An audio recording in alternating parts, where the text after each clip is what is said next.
You're listening to A Book at Breakfast with Mark Charlesworth and Chris Newton. It was a bright cold day in April, and the clocks were striking 13. Winston Smith, his chin nuzzled into his breast in an effort to escape the vile wind, slipped quickly through the glass doors of Victory Mansions, though not quickly enough to prevent a swirl of gritty dust from entering along with him. The hallway smelt of boiled cabbage and old rag mats. At one end of it, a coloured poster, too large for indoor display, had been tacked to the wall. It depicted simply an enormous face, more than a metre wide. The face of the man of about 45, with a heavy black moustache and ruggedly handsome features.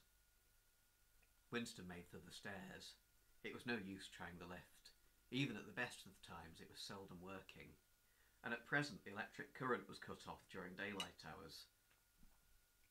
It was part of the economy drive in preparation for Hate Week.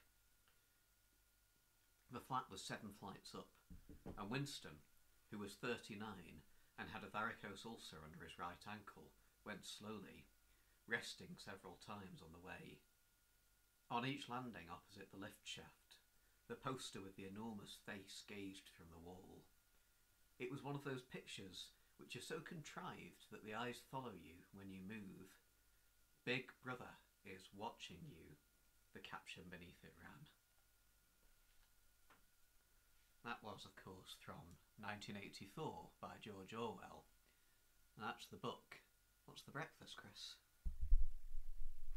Well, we had joked when we were talking about this episode about having a kind of semolina-based victory breakfast, something dreary and dull.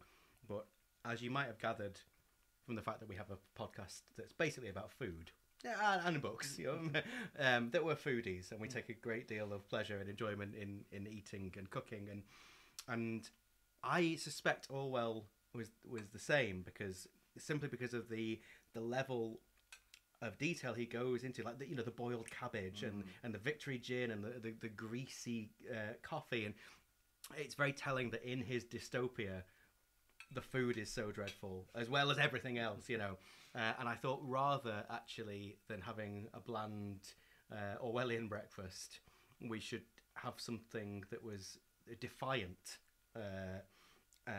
in defiance of the bleakness of 1984. And that's why we're eating Victory cigarettes. Yeah, that's right. Yeah, ground into a lovely pack. No, we're eating something that I sort of created. It's a sort of spicy scrambled tofu with rice and avocado, and it's a sort of like a vegan version of huevos a la mexicanos or rancheros.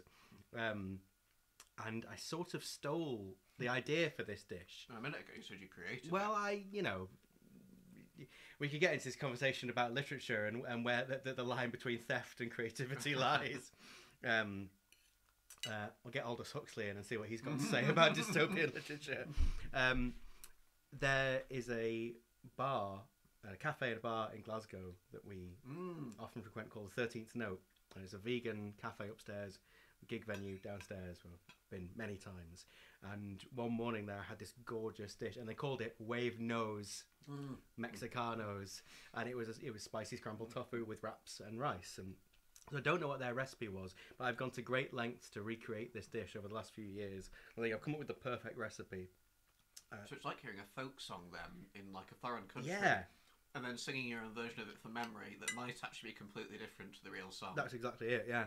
It was only an hopeless fancy. I think that's how it went. But in a Scottish accent, I think.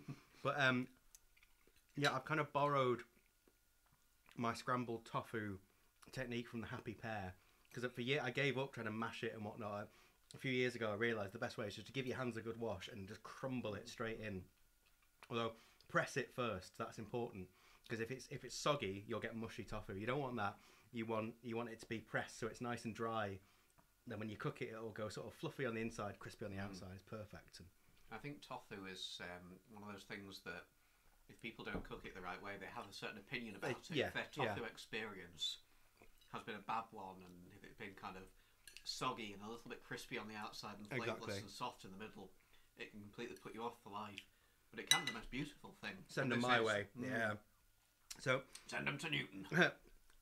It's really easy and quick to make as well. A couple of cloves of garlic, 2 whole red chilies, if you like it spicy, which is kind of the whole point of the dish. But turmeric, black pepper, salt, a tiny pinch of, if you can get it, it's not essential, but nutritional yeast flakes or nooch or whatever you want to call it. But the absolute pièce de résistance. This is my contribution. Half a teaspoon of black salt, which is using a lot of Indian cooking, and it gives it that kind of slightly sulphurous, almost egg-like quality. Is that the garlic salt? Is that? No, it's a different thing. I'll show you later. Yeah, That goes for you at home. It does actually, because I'm going to post a recipe. I'm so proud of this. I was going to say, I hope you do, because I was watching you make this, and it was a wonder to behold. Now I think you should have your own cooking spin-off. A cook at breakfast. No, that doesn't really work, does it? But yeah, it's not thematically linked to 1984 in any way. But I take pride in the fact that it's the kind of dish that would never be eaten in well, except perhaps world. by an inner party member, maybe. Oh, maybe. Yeah. There was access to luxuries that we don't. Yeah. I say we're not characters in 1984. Or are we? We are in room 101. Should we tell them where we're recording this from? I'm not quite sure how to describe it. I mean, It's indescribable. it could pass as room 101. I think. If you're scared of children, We're in a former creche. and we're actually in an abandoned creche. There are paint spatters all over the walls, and there's numbers painted in a way that you would have to see in primary school, but the paint is sort of dripping down, so they look really sort of sinister. 101. There you go. And there's a sort of sinister side on the wall. It looks like it's from the 1950s. And it also looks like this room hasn't really been used since the 1950s. We won't give away the exact location of it, but... It's in Airstrip 1. Well, you know, I'll give you the basics. I can't tell you which quadrant exactly.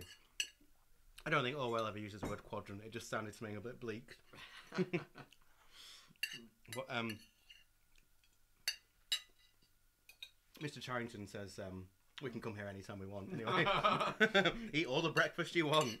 Oh, he's a lovely guy, that Mr. Charrington. yeah. Oh, heart of gold. Lovely painting on the wall over there. I can't get it off. It's screwed on, but it's fine. I'm happy for it to be there. So, what's your 1984 origin story? Well, after we had read Animal Farm at school, which we've probably mentioned Mrs. Hadley's English class before. I don't think we have. Have we not? I'll show you my notes. Here's a little peek behind the curtain, dear listener. We never exchanged notes or views on these before because we want it to be nice and raw for you. Look at my second note, Mrs. Hadley. After Demon Headmaster. Yeah, we're spoiling it now. Right, I'm leaving. Ruin the ending. But yeah, that was a real kind of gateway for me, Mrs. Hadley's English class, to literature and books generally. And you know what? We're in our 30s now. I think we're allowed to call her Denise. We probably are, yes.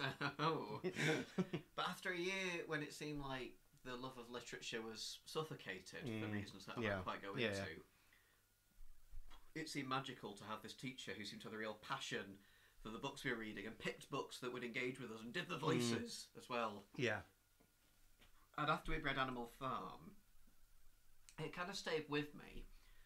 And I think we were about 12 then. I don't think I bought 1984 straight away, but Animal Farm stayed with me. And I felt like maybe I liked George Orwell. Maybe as in that way when you're defining yourself as a teenager, you're trying to figure out what maybe you might like. Maybe you might want to nail your colours to the mast to and say, oh, this is part of me. I thought George Orwell might be one of those things that is a bit me. And I was very aware of 1984 being the kind of other big book that you must read by Orwell. So I bought it when I was about 13 or 14, and I think I bought it from that shop in Manchester. I know the one. I know the one already. Yes, yeah. I don't know if I should talk about the shop, but I mean, I'll say as much as it's down the side of the Arndale Centre. If you know it, you're going to know it. And it's run by a somewhat eccentric gentleman who's a bit like a real-life Bernard Black from Black Books. Yeah, But a who little sells older, vintage yeah. porn. Yes, he does as well. He's got a market vintage porn, and he's got kind of mad white hair, and he's always playing jazz music. And Charrington was his name. yeah. But I think I bought it off him. And it came home, and there'd been about 2 years between Animal Farm and then buying the book, and then there were a further 2 years between buying the book and actually reading it. It was Right. enough that it just sat on my shelf. Yeah. So I didn't start reading it until we were in our first year at college yeah. together. And then I thought, well, I'm at college now and I'm an English student and I'm an intellectual, so I should read that book. Yeah, you heard Malcolm Muggeridge on the TV and you understood nearly every word, so you knew you were an intellectual. You could do 1984. Nice little callback there to episode 1. Yes. So that was my origin, and I think I was reading it and we started talking about it, which probably brings you on to your origin story, if I'm not mistaken. It was one of those, like Time Traveler's Wife, you basically told me I had to read it. You didn't give it me, but you said you have to read it. And yeah, I was thinking about my 1984 origin. As I say, I'd written Mrs. Hadley because we did Animal Farm at school, but she introduced us to George Orwell, and that felt massive. And I hope we talk about Animal Farm one day and the future of the podcast. I mean, you know, if there is a future, to a time when thought is free, perhaps we could discuss Animal Farm. But my, you know, because you're given the spoiler, my introduction to 1984 as a concept was The Demon Headmaster by Gillian Cross. I don't know if you remember it. I remember the Demon Headmaster. Yeah, well. I remember getting the. I think he works in Parliament under the name Jacob Rees-Mogg now. Yeah, it does. I got the book out from my primary school library before the TV series. Oh no, I think it was in conjunction with the TV series actually. And there's what's the main character called? The girl. It's not Susanna, Joanna. It's I can't remember her name. But it's her first day at school, and basically she's been adopted by this family, and the two boys, you know, her adoptive brothers, are the only kids in the school who can't be brainwashed by the evil demon headmaster and his totalitarian regime of conformity, aka school. And on the first day in the playground, she witnesses some kid being grilled by some other kids, like a sort of pop quiz or something. And the question is, who wrote the novel 1984? And she butts in and says George Orwell and saves the kid. She thinks she's rescuing the kid, but the fact, you know, she's made it worse, that kind of thing. And it was quite funny, like, obviously in hindsight, that's a cheeky little nod to the fact that The Demon Headmaster is basically 1984 for children.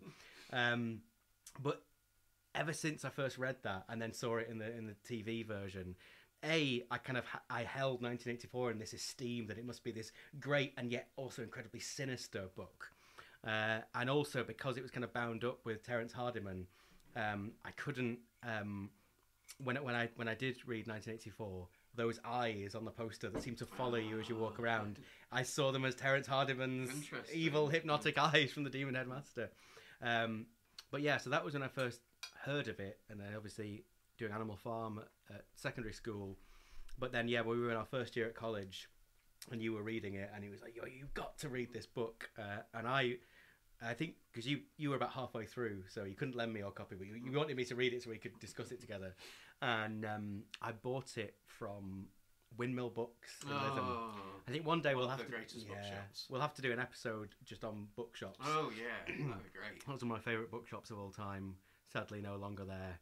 And it was whenever I talk about my ideal bookshop or dream bookshop, I say it's run by a scruffy old man, and there are just piles of books everywhere. No rhyme nor reason to the cataloguing system, but you ask for a book and he just picks it. I mean, and that's what happened to me. It was just like that place. It was so ramshackle, and the old groaning shelves, sort of musty, dusty, and there were just piles of books all over the floor. And I just, 16 years old, I went in and said, "Excuse me, do you have a copy of 1984?" And he just got up and picked it up. I don't know how he knew it was there. And it's in fact, where's there? It's this version that you're reading from today.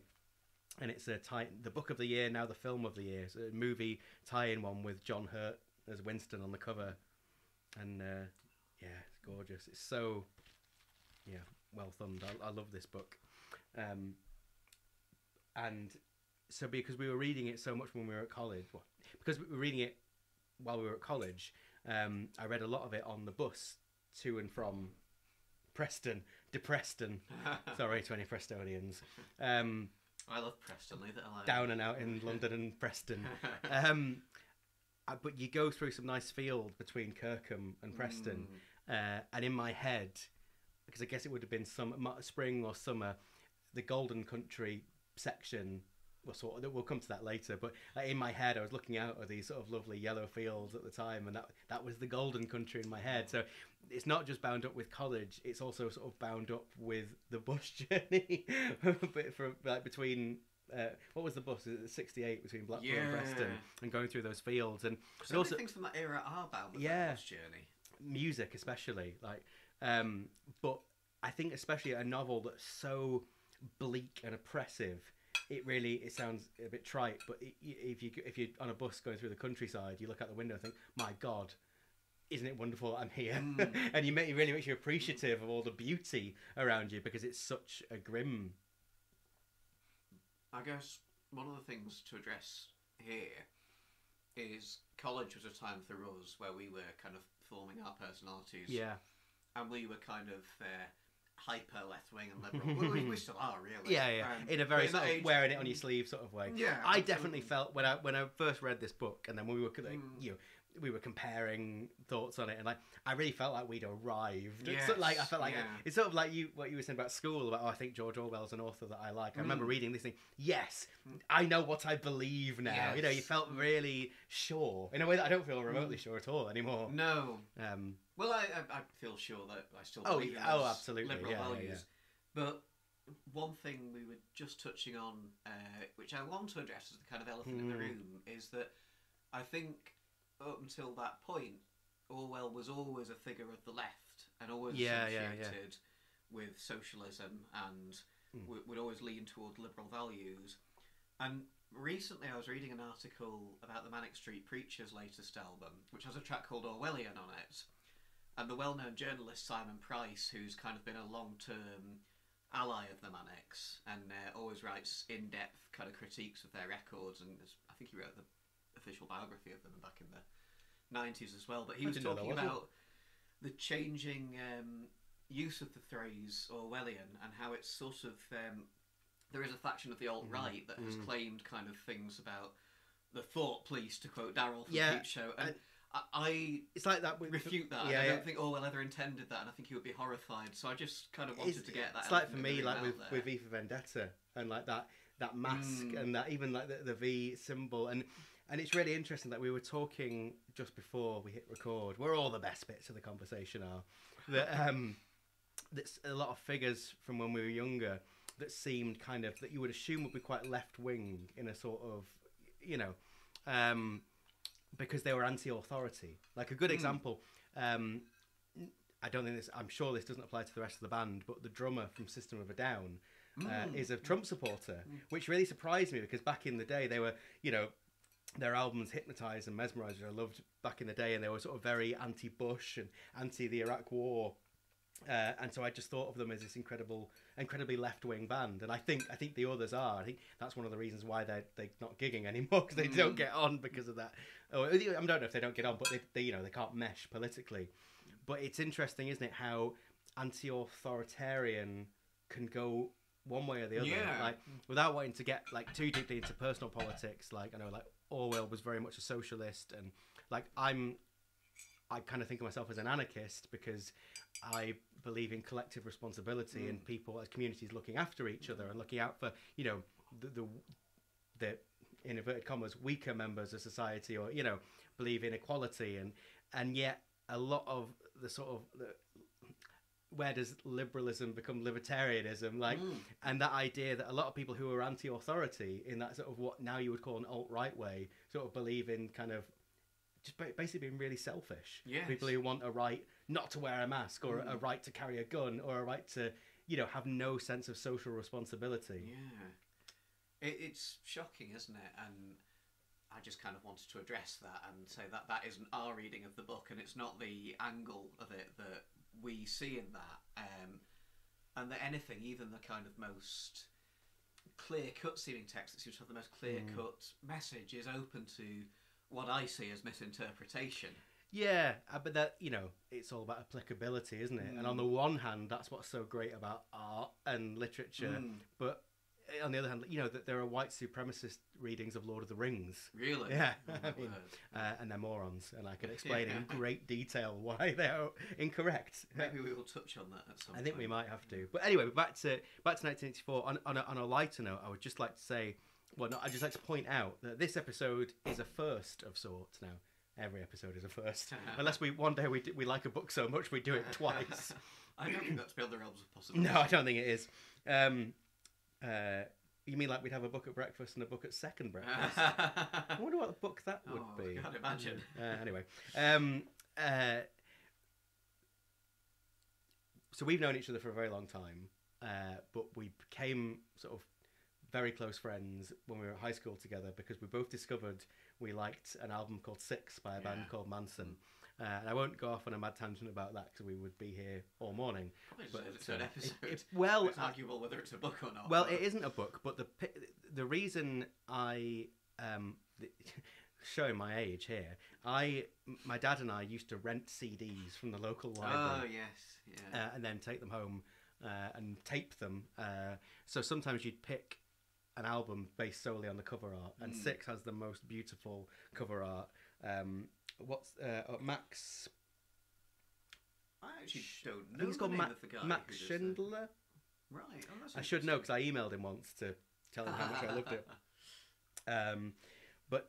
And appropriately, the painting, the cover of the album is a library, and there are various sort of references to sort of lyrical themes on the cover, like the TARDIS is on there, Tom Baker's on there, number Winnie 6 the from The Pooh Prisoner, is on Winnie the there, Pooh, yeah. but also at the front there is a row of books, and one of the books is 1984, Yes. and I wonder. I think we should start playing Six Bingo. How many of the books that feature on that album cover we will eventually cover on the podcast. And interesting. I hope one day we'll do them all, but this is the first one, 1984. It's crossed off as Six Right. Bingo, Oh, interesting. which might seem like a bit of a mad non sequitur to some listeners, but like if it wasn't, not just for that album, but specifically for me, if it wasn't for that painting, I wouldn't have rented that album. And if I hadn't have fallen in love with that album, we never would have had that conversation where we discovered we both loved it. Yeah. And I don't know if we'd have become friends. So much at stake. Yeah, it's mad. Yeah. So it's really important to me to almost like go through and make every time anything remotely related to Six has to be acknowledged.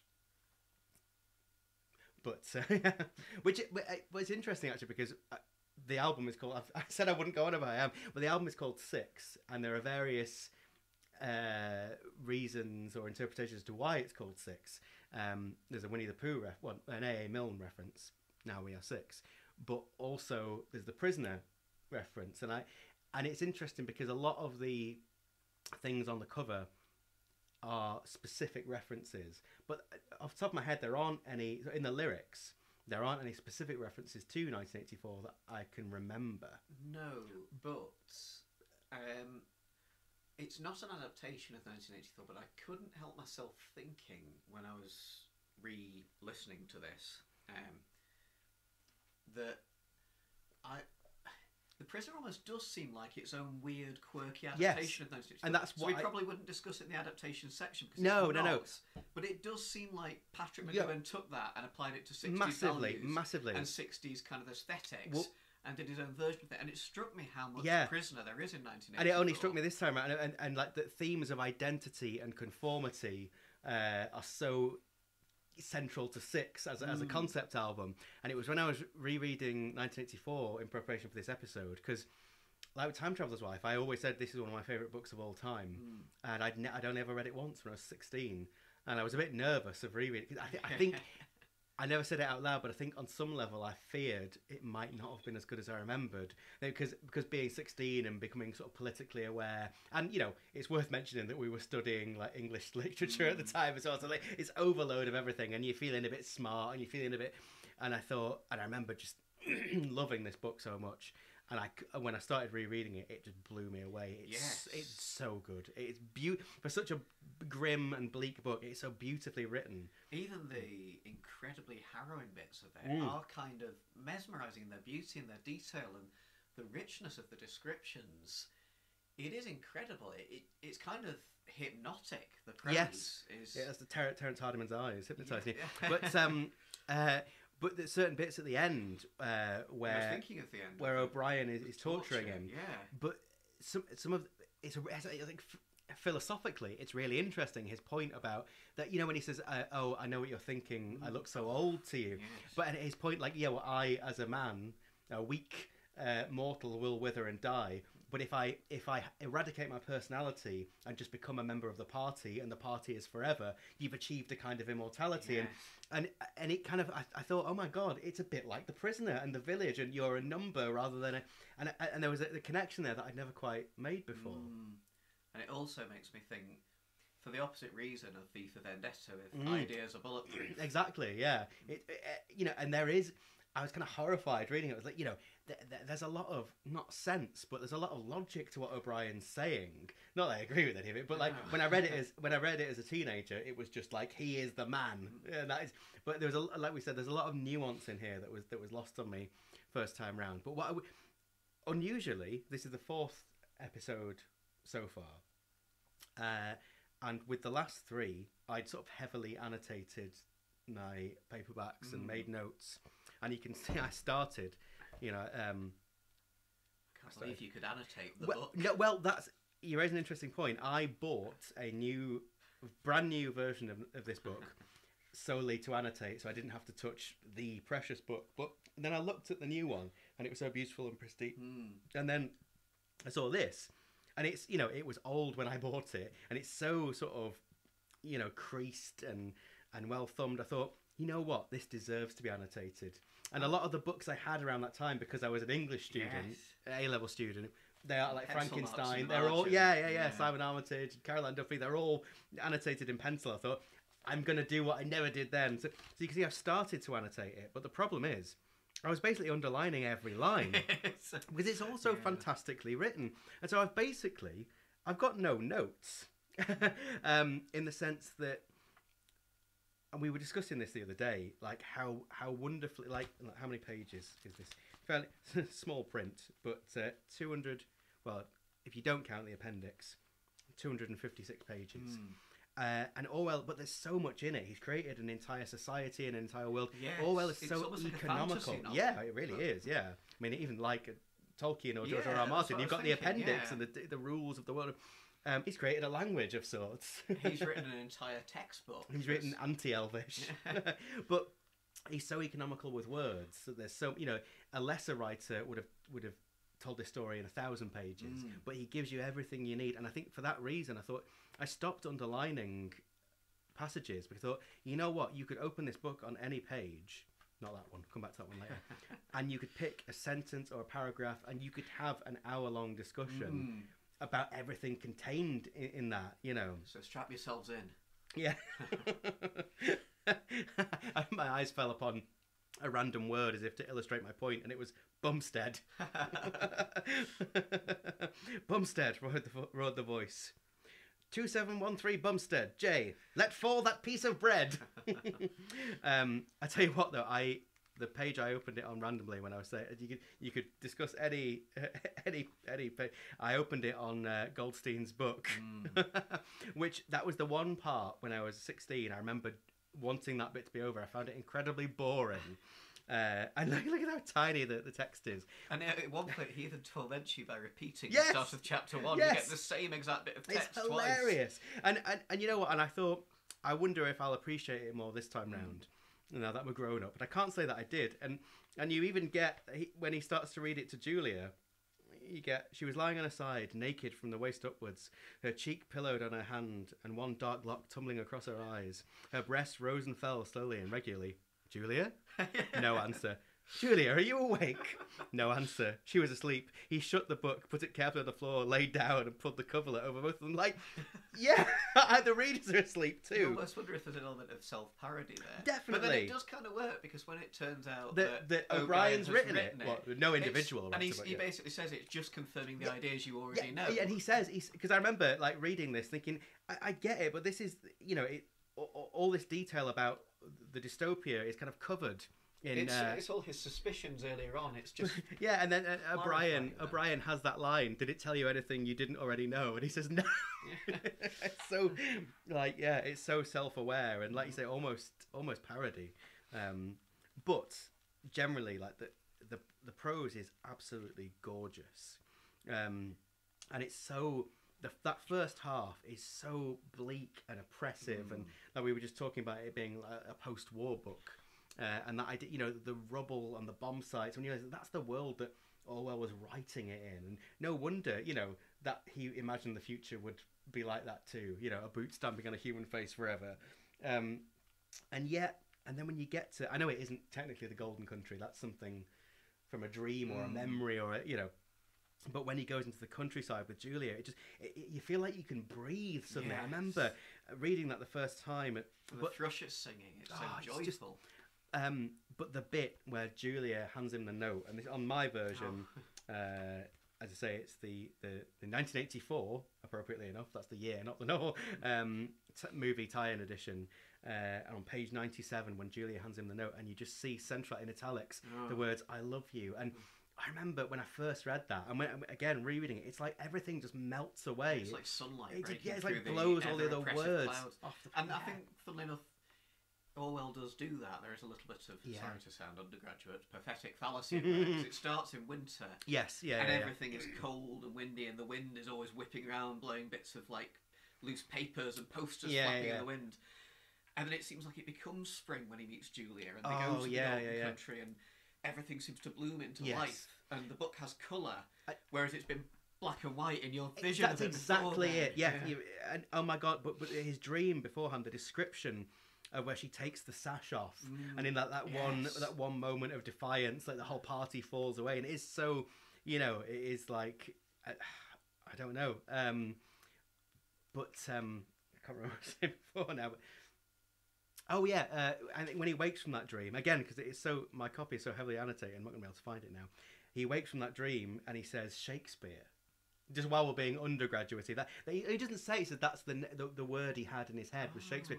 So do you think she's named Julia after Juliet, or is that me being wanky and intellectual?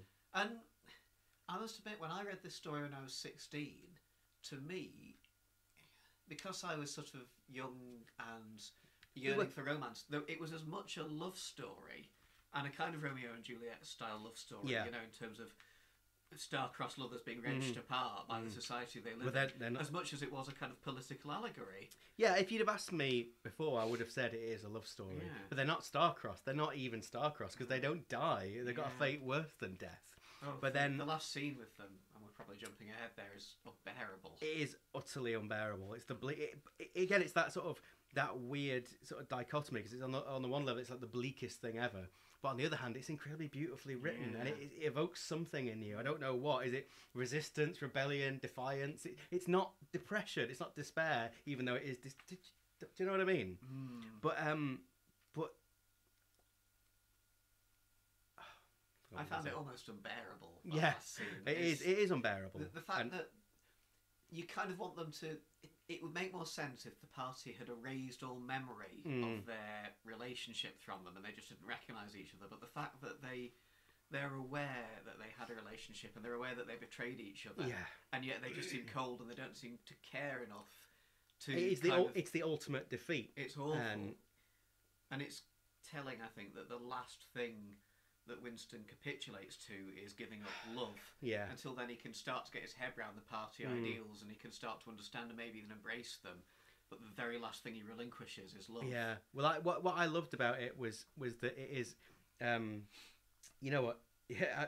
When I was rereading this, I was listening to The Resistance by Muse, which is an album I didn't really love when it came out. But I thought it's basically a 1984 concept album. And I grew to really appreciate it. And the song Resistance, that chorus line, love is our resistance. Yeah. I love that idea.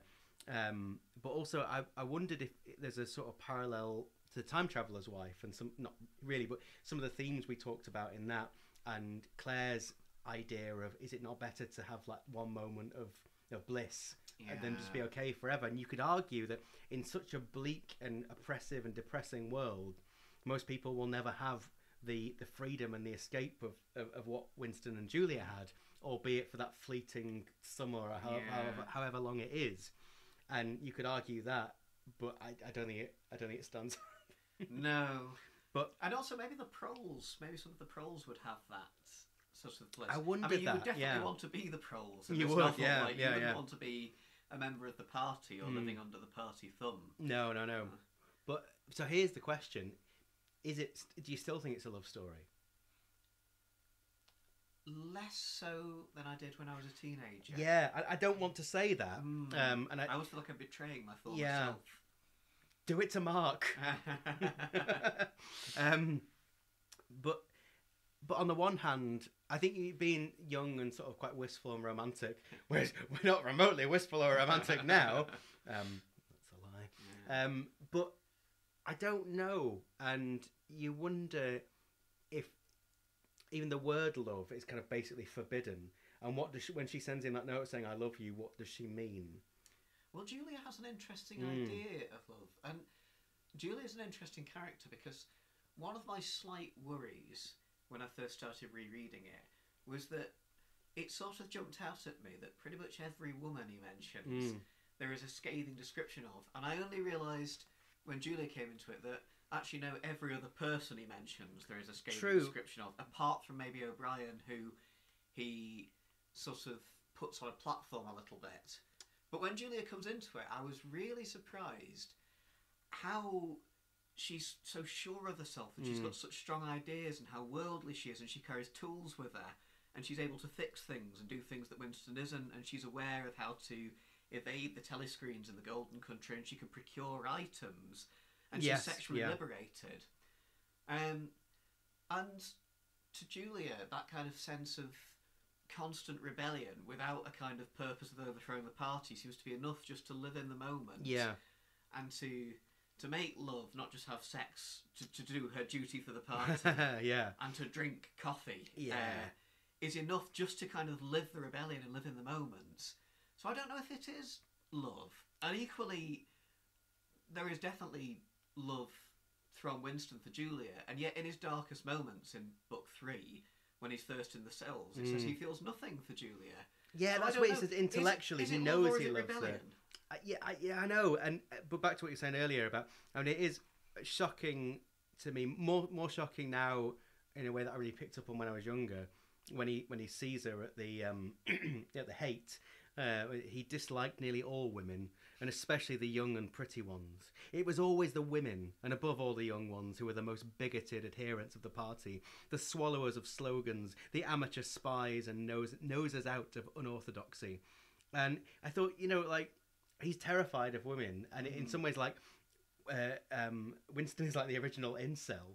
Well, that's what I was thinking when I was reading it. And he hates her so much when he sees her at that rally that I didn't pick up on it when I was younger, but he said he wanted to ravish her. I was like, oh, yeah. He wants to rape her. Yes. But then it's got this kind of Clockwork Orange type thing going on where, the Hate Week is such an obscene thing that these people who don't have normal human lives and aren't allowed to have normal human relationships or express normal human emotions, and they're sort of whipped up into this frenzy of hatred, this unnatural hatred, and it manifests itself in these like despicably ugly ways. You don't know how sincere those feelings are, because in one point when she bumps into him in the street when he's walking around, but he's cross, kind to her. And he's kind to her, but he wants to bash her head in with a rock afterwards. But is that conditioning? And then 2 is that chapters programming? later, they're falling in love. And you think, how sincere was those feelings, or was it conditioning? And I wondered how much was Orwell ramping up those kind of bigoted, sexist feelings through Winston's eyes in order for the transition to take place when it goes into part 2. And Julia, I think, in a lot of ways has the upper hand and is the more sophisticated, worldly, knowing character. And it was quite refreshing to see him portraying a woman in quite a forward-thinking way for a novel that was written in the 40s. So I was kind of... I'd like to have brought back the Ghost of Orwell, and that's what he was thinking there. And it's hard, I think, these days not to read novels from the past. I wonder about the way women are being represented in them. He, for all his strengths, Orwell didn't write many female characters. You know, there was is The Clergyman's Daughter. Is that one of his novels? I've not read that. But what's interesting is that as of January this year, 2022, 1984 is now in the public domain. Yes. And I don't know if you read, but there's an author called Sandra Newman who's written a feminist reinterpretation of 1984, and it's called Julia, and it's going to be out this year. So I'm really intrigued to see what angle she takes on it, and like, because on the one hand you think, well, why Julia's like 29 and he's... I think she's younger than that. I think she's 25.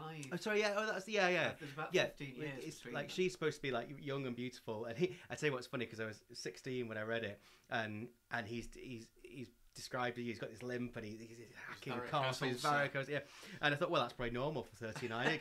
He's an old man. And now he's only 3 years older than we are, and he's a wreck. He's a wreck of a human being. And you think, well, what does she find attractive about him? I don't mean in a superficial sense, but then there's one line that really leapt out at me. I mean, they all leap out at me, but about when he's hiding from the telescreen and he says even a back can be revealing.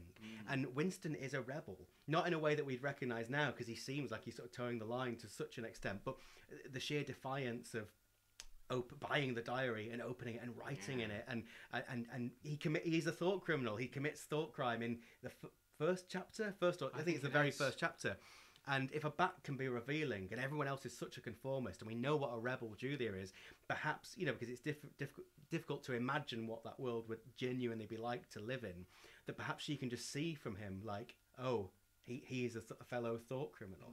He is against the party. Well, just as O'Brien can seemingly see it as well. Yeah, but then there are times when he speculates whether Julia is part of the thought police, which kind of, on the one hand, that sort of plays into that sort of fear and suspicion of women, and I don't really like that narrative. But on the other hand, reading it now I'm older, the idea that their love is not genuine is somehow more palatable to me, because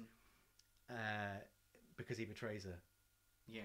And was it ever I don't know, but or was it rebellion? Or was it rebellion? On that note, shall we have a tea break? Absolutely, yes. This isn't going to be an ordinary tea break. This is going to be an Orwellian tea break.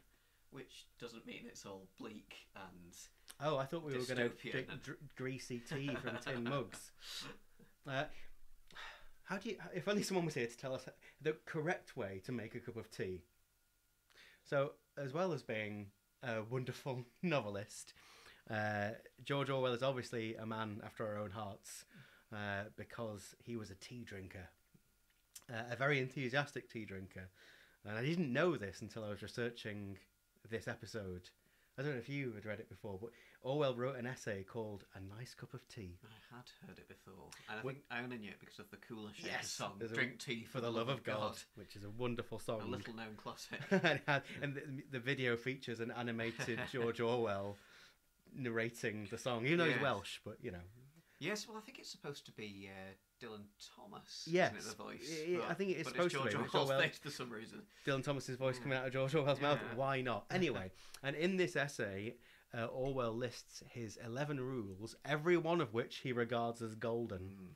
So we thought, well, seeing as we're having a 1984 tea break, what better time to adhere to Orwell's rules? It's all got a bit totalitarian, hasn't it?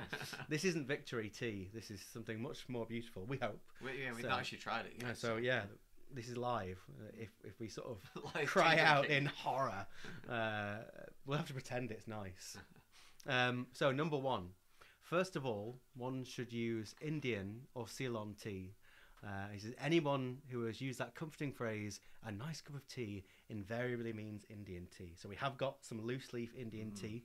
It's from a company called Nemi. And we'll bleep that out unless they give us hundreds of pounds. No, a company called Nemi. I think I'm pronouncing that right. They're London-based, zero waste, organic, fair trade tea company. So what's the second step? Secondly, tea should be made in small quantities, that is, in a teapot.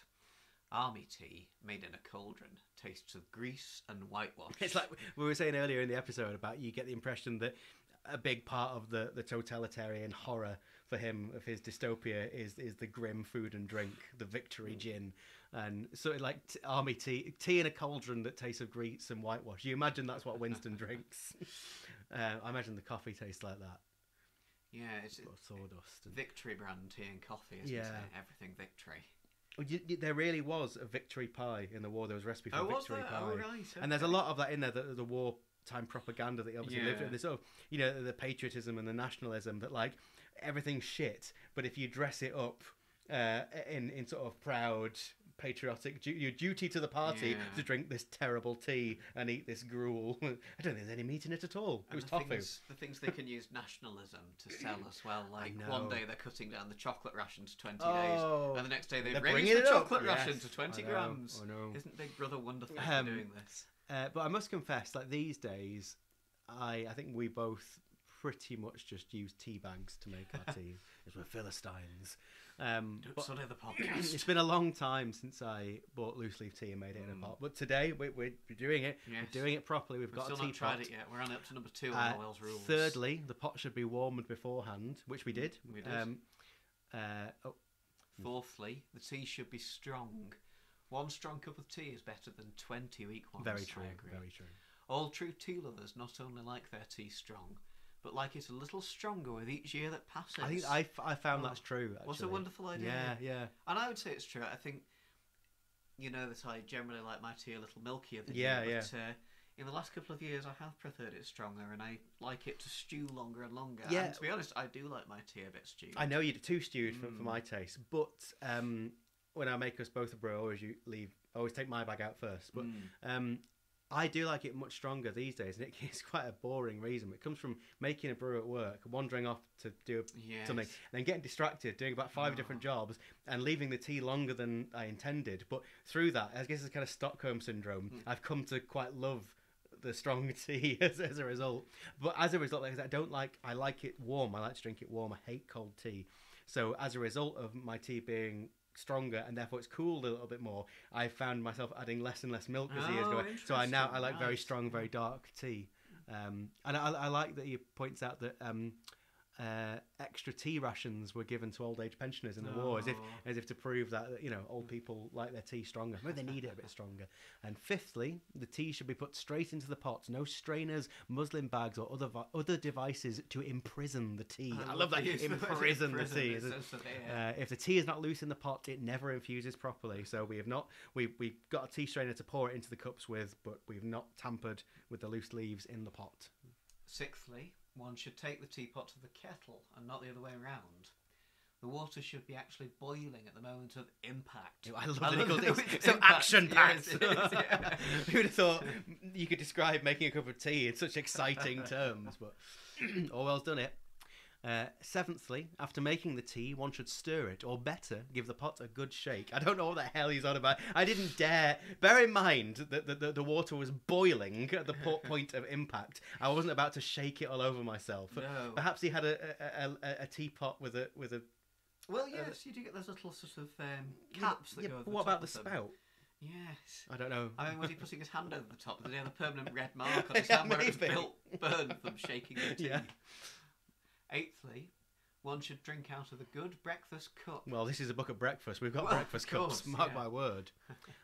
Ninthly, this is an interesting one. Ninthly, one should pour the cream off the milk before using it for tea. Well, we're both vegan, as you know, so we're currently drinking Minor Figures oat milk, which has no cream to be poured off. So it's like Orwell knew. He wanted his tea drinkers to be vegan. I've not highlighted that one. Oh, interesting. It's your one, isn't it? Oh, interesting. Yeah, yeah. So, 10thly, one should pour tea into the cup first. This is one of the most controversial points of all. Indeed, in every family in Britain, there are probably 2 schools of thought on the subject, and this debate rages on. It does, right but yeah, up till today. my mum puts the milk in first. Does she? Yeah, no. Oh, my word. Always tea first. I'm with Orwell. I'm completely with Orwell. Did you always put the tea in first, or did you used to follow your mum's method? I don't remember. I mean, I've always made it tea first. I feel like it would have provoked a fierce debate. Yeah. Um, Oh God, sorry, I was miles away then. 12. No, I can't count. Right, D. Yeah, we're 50 minutes in. Chris is starting to wane. I'm going to give him injections in a minute. I realised That's your vegetable juice. Right, Lastly, let's forget numbers. Lastly, oh, I completely agree. Oh. Tea should be drunk without sugar. And how beautiful is this? How can you call yourself a true tea lover if you destroy the flavour of your tea by putting sugar in it? Yes, destroy the flavour of your tea. Just don't put sugar in tea. I have always wondered that. I mean, no doubt some of my friends and certainly some of my family in the past have drunk sugar in tea, but I did always wonder, are you actually enjoying the cup of tea? Are you drinking a cup of tea? Well, yeah, Orwell. If it just tastes like sweet, hot liquid. Orwell says tea is meant to be bitter, just as beer is meant to be bitter. If you sweeten it, you are no longer tasting the tea; you are merely tasting the sugar. You could make a very similar drink by dissolving sugar in a pan in plain hot water. And I've got nothing against people who want to drink hot sugary drinks. No, nor do I. But have a hot chocolate. Like tea's bitter. It's astringent. I don't understand. So I think we're pretty much in agreement with Orwell basically on everything. Although, as I say, we are Philistines and often use tea bags, but we've adhered to every step, and there's no need to pour the cream off because we're drinking this with oat milk. And now is the taste test. Proof is in the pudding. Proof is in the victory pudding. Cheers. Oh, that's delicious. You know what? I feel wiser, braver, and more optimistic after drinking this tea. Yes, me too. I had a little book of tea quotes when we were at college, actually. I remember And that. one of the pages was that, one feels wiser, braver, and more optimistic after drinking it.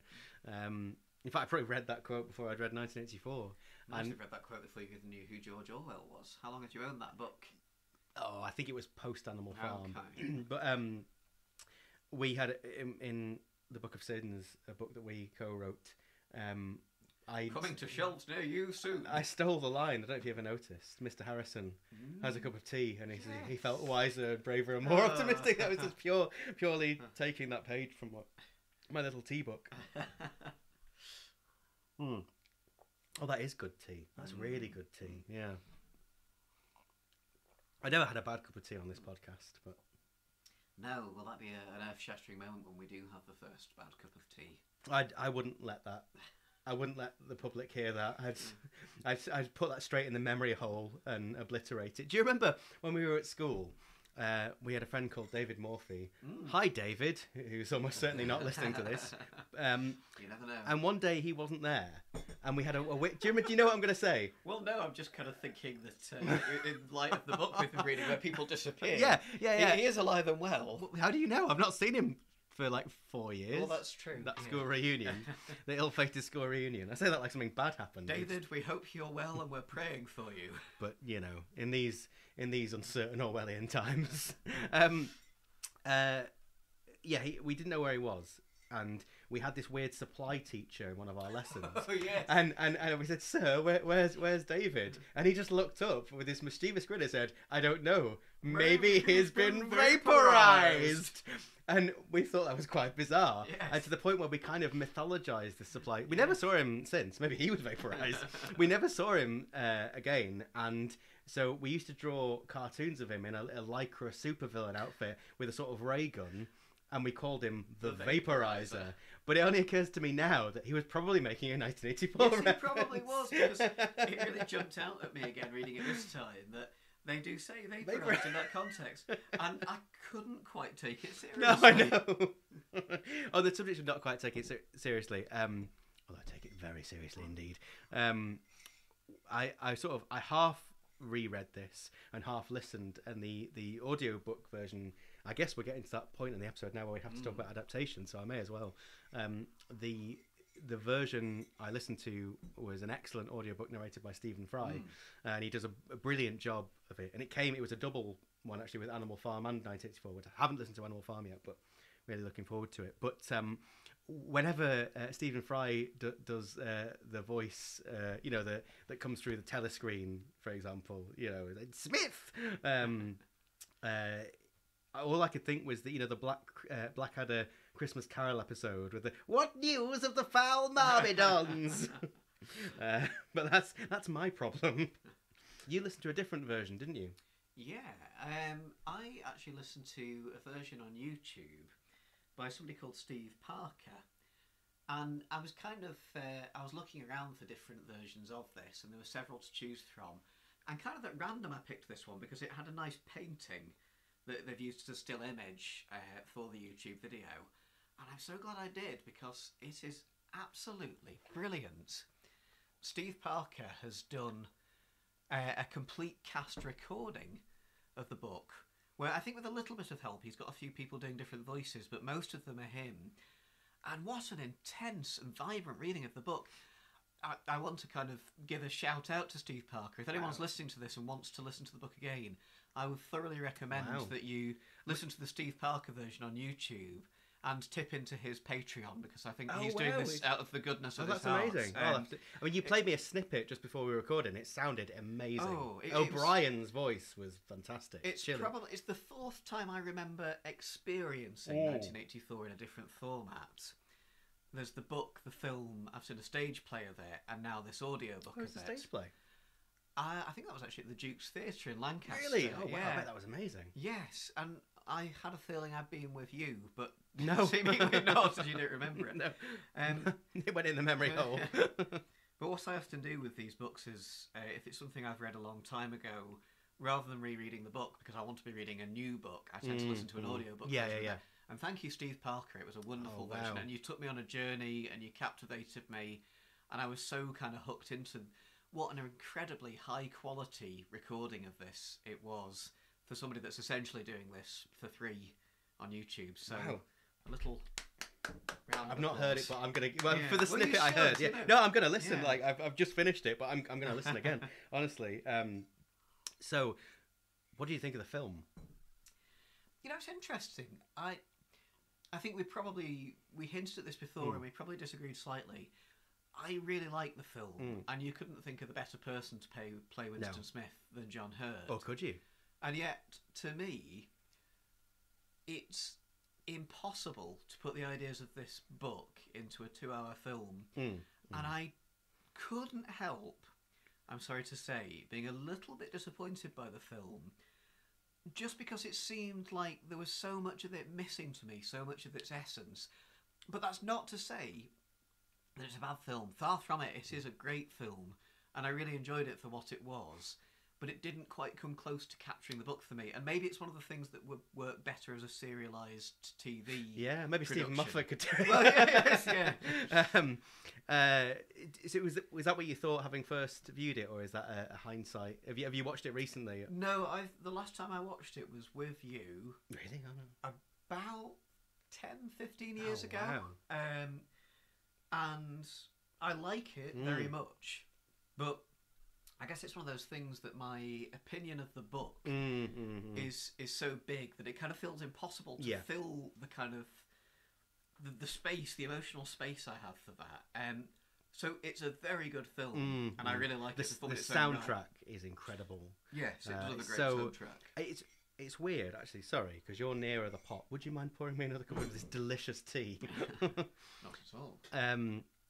I probably first saw. I bought it on video. I bought a VHS from Oxfam, I think. Was this after you'd read the book? A long time. I was in my 20s, I think. Right. I could be wrong, but I'm pretty sure I was in my 20s by the time I finally saw the film.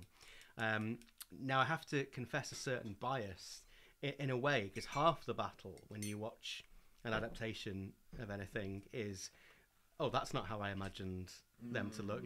Whereas, as I've already mentioned, the paperback version of 1984 that I bought when I was 16, which I'm holding in my hand, is the movie tie-in edition. So it has John Hurt in his blue overalls on the cover, and on the back cover there's Susanna Hamilton as Julia, and yes, there's a lovely cast photo on the back with them all looking happy yeah, and smiling. Richard Burton looks way too happy to be O'Brien. They're all holding hands, for God's sake. It's a bit like when he's sort of hallucinating at the end, and like O'Brien's cradling him in his arms. But I must admit, I'd always imagined, and I was a huge fan of John Hurt sort of ever since.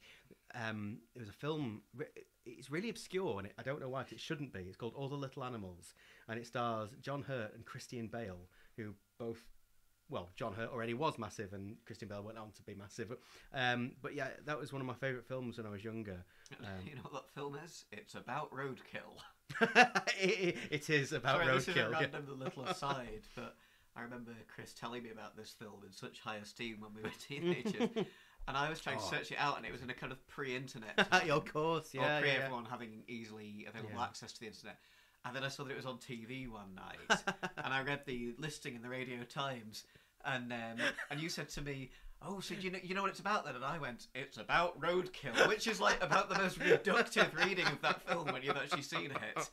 So now I have watched Yeah, it and it's a realised that it gorgeous is film, but rather more than that. Yeah. Anyway, sorry, just But had to tell that of little course, story. like to our generation, John Hurt was the storyteller. You know? Yes. So I already held him in sort of massively high esteem, and yeah. So I just imagined him as Winston. That was half the battle. I guess sometimes you're a bit resistant to. That's not how I imagine the character.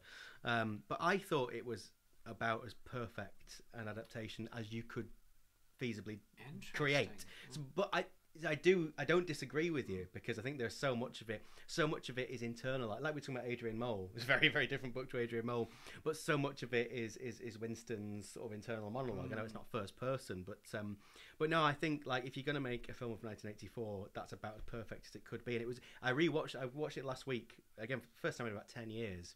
And I think possibly having just reread the book, I did think actually there's a lot of nuance that isn't captured.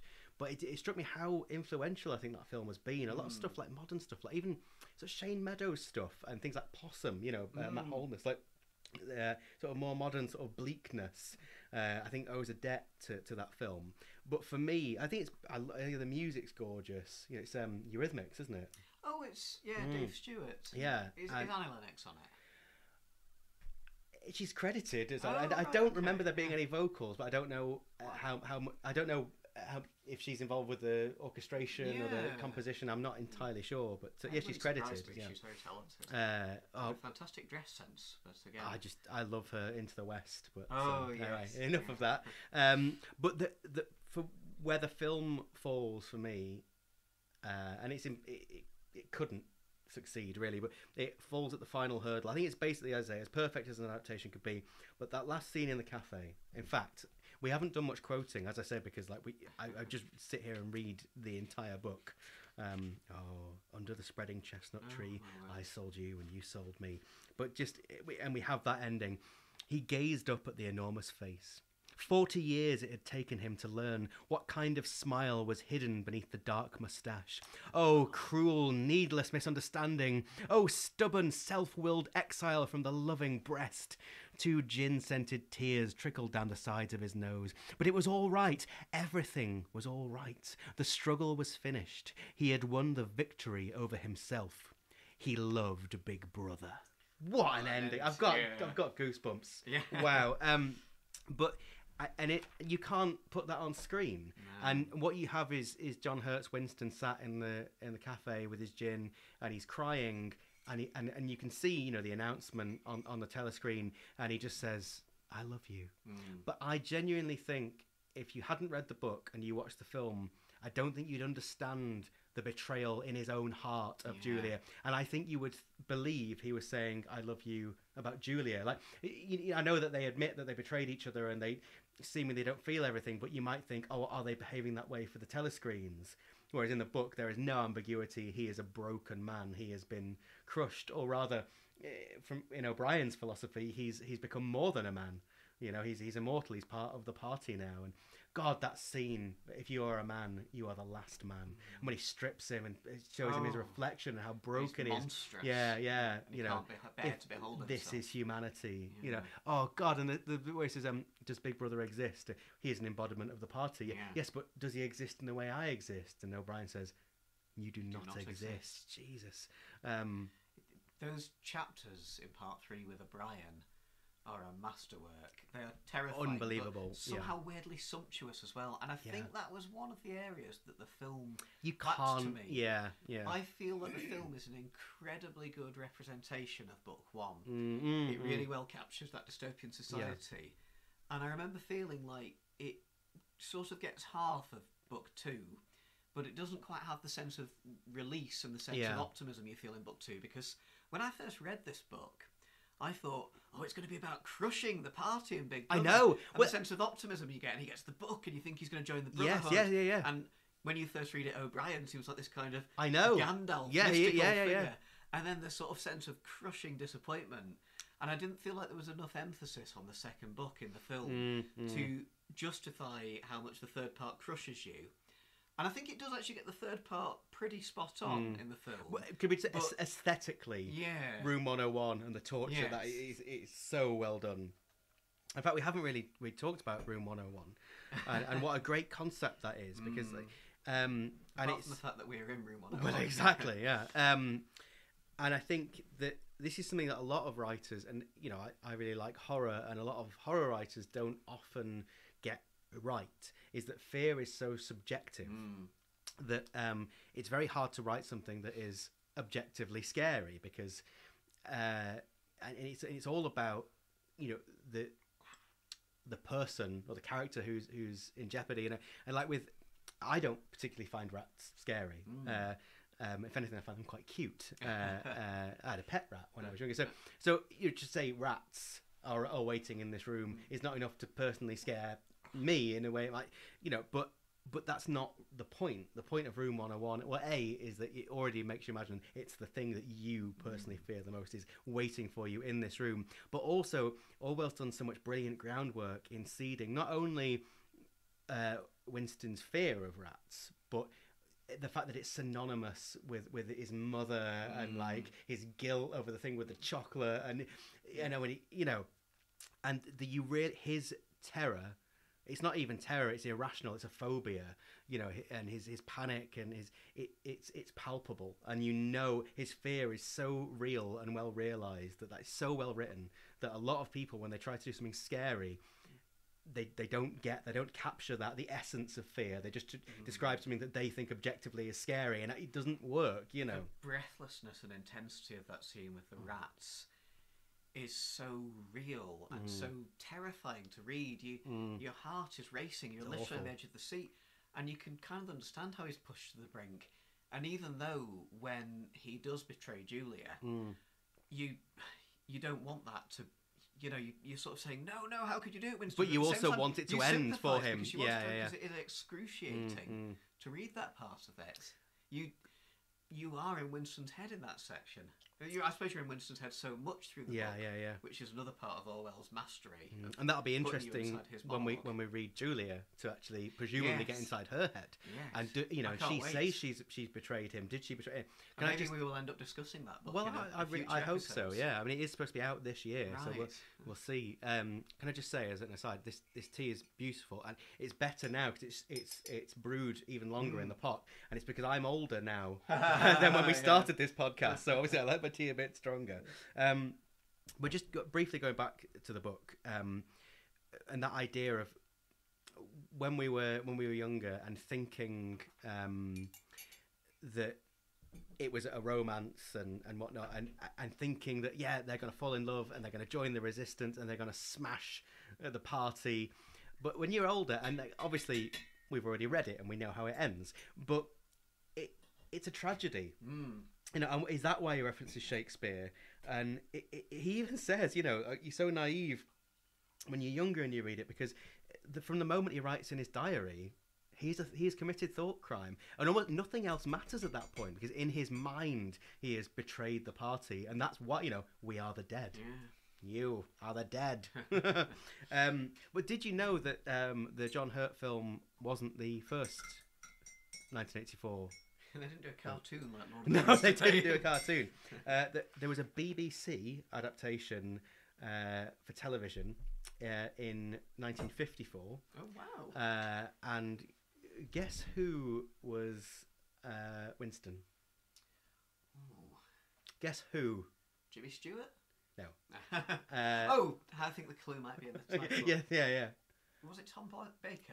Peter Cushing. Peter Cushing. Oh wow. Yeah. So we've got Oh, two right. amazing actors who have both been Doctor Who, Yes. Two sort doctors. of, and Winston, and it was adapted for TV by Nigel Neal, who wrote Beasts, Oh, right. and Quatermass and wow. Stone Tape, and you know that Nigel Neal. And I watched it. It's on it was hard to get hold of, and I've been looking for it for years. And then ahead of this, thought, I wonder if I can find it. And it was on Daily Motion. Oh, You can watch it really? for free, and it's brilliant for 1954 BBC. It's brilliant, and Peter Cushing, he's so young and handsome in it. Oh. You know, before he really, made a name for himself. I think it was one of the first things he did. Oh, Donald, for any horror fans, not only Peter Cushing, a young Donald Pleasance is in there as Oh, well nice. as, I think he's Syme. Or Parsons, because in some films they're comedy kind of characters. yeah. But the scene, he's not playing like a typical Peter Cushing role, except the torture scene, that bit where he's shown his reflection at the end. If you are a man, you're the last man, and he kind of limps toward the mirror and looks so wretched, and it's like. And in that moment, he's Arthur Grimsdyke from Tales from the Crypt, or and it was just like it was amazing. Like on screen, this is the birth of Peter Cushing, like the horror star. It was incredible, so well done considering the time it was made. Maybe that would satisfy my need for a more serialised, in-depth version of it that the film kind of couldn't possibly do for me. No, I don't think it goes quite as deep. But it's really interesting that I I'm realised going to have to make my own version then. there's a recent audiobook version of it that's come out called 2022, I think, with Matt Smith voicing Oh, Winston. right. And I believe that there was a BBC radio drama with Christopher Eccleston as Oh. Winston. I've not heard it. I didn't manage to get hold of it. But like, isn't it weird? Like, so many doctors have also played Winston. Yeah.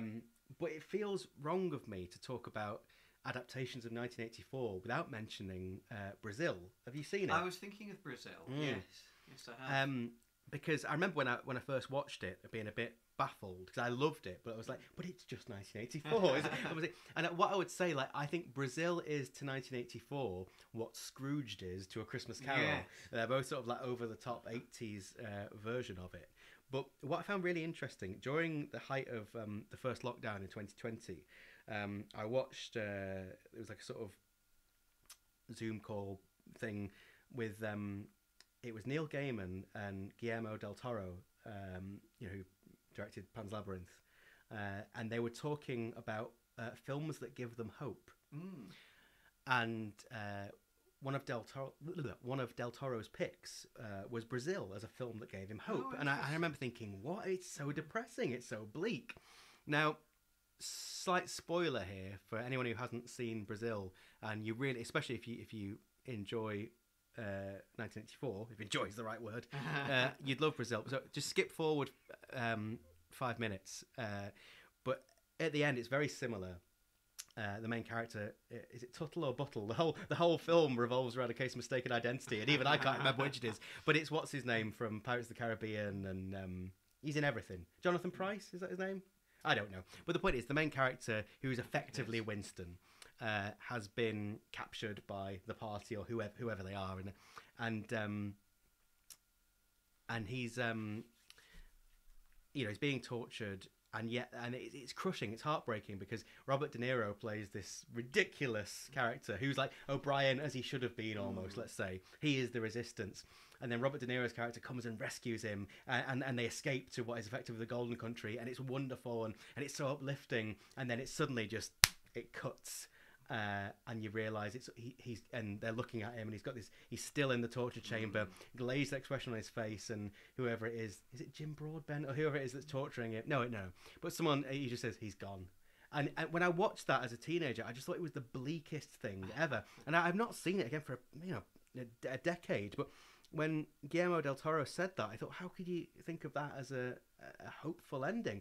And then I suddenly, like, the clouds lifted. It was like Julia giving me the note, I love you. Everything fell away, and I thought, oh, of course, because at the end of 1984, Winston is completely and utterly broken because they break his mind.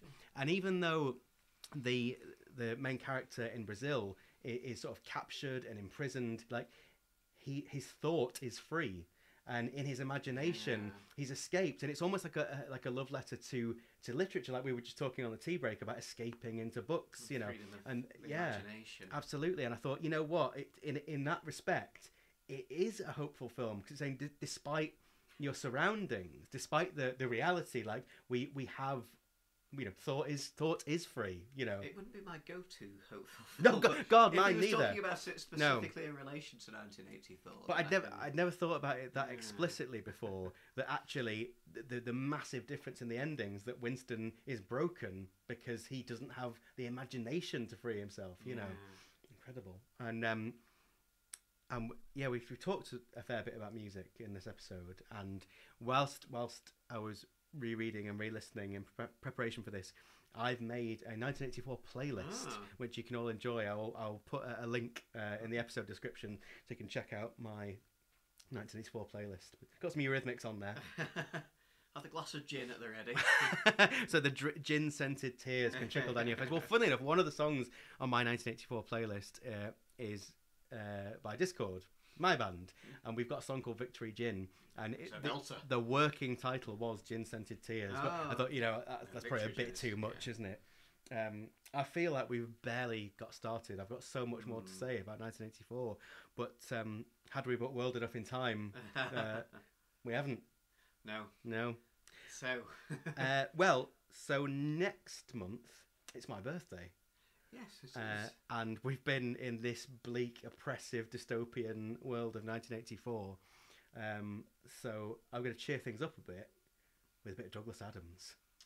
Next month we'll be doing The Hitchhiker's Guide to the Galaxy. See you then.